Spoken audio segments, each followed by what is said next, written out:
Okay, that vlog that I'm filming right now is going to the BC office of the Ombudsperson. Okay, the BC Ombudsperson's office, and I'm sending you this because I didn't hear back from the Minister of um, Labor, which I am led to believe holds some sway of oversight over the BCGU.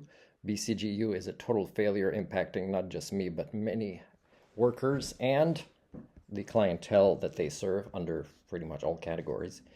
So I need you guys to pay attention to it. Then you're going to say, Martin, you don't file complaints, you just send us emails. And the reason for that is you've never explained, and I've documented all this, why you totally failed in the complaint I did file against the Vancouver Island University.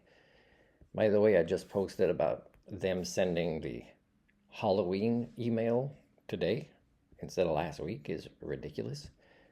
VIU. Anyways, so I'm sending this to you, and when you can prove to me you can actually do something with the complaints, because more and more of our cultures in Canada make it that there's a complaint received, filed, and nobody does anything with it.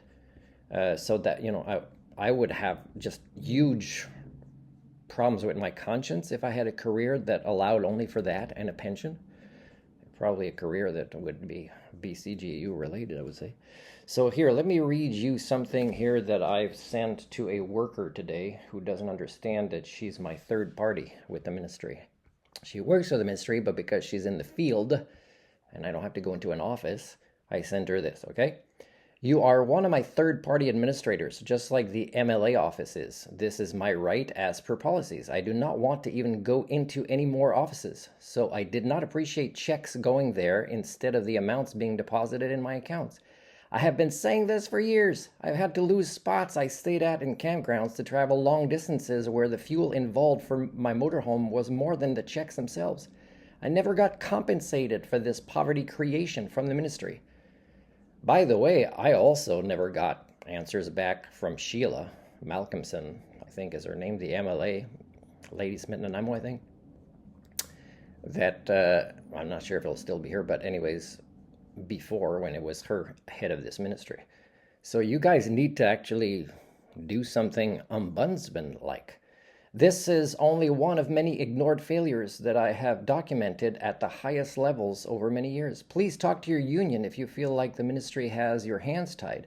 And by the way, they have tied the hands of their workers, which have no choice but to disconnect their humanity from the clientele they serve. So that's pretty cruel that you don't help to stop or mitigate the devolution of your own culture here in BC. Do not pass on more barriers onto me, please. And then I send another text, BCGU 1-800-663-1674. All clients' lives in BC would improve if you made use of your union in this way as workers. It would also prove that workers care about our rights as well as their own. And by the way, I said this to a worker who was well respected before he retired from Courtney. And again, if it's simple stuff, he's going to be nice. If it's complicated, he's going to avoid you. And everything is complicated when it has to do with the ministry, especially if you kind of are good in a polite, civilized way to advocate for your human rights, which I am. Then you start seeing how they are no longer civilized when you interact with them.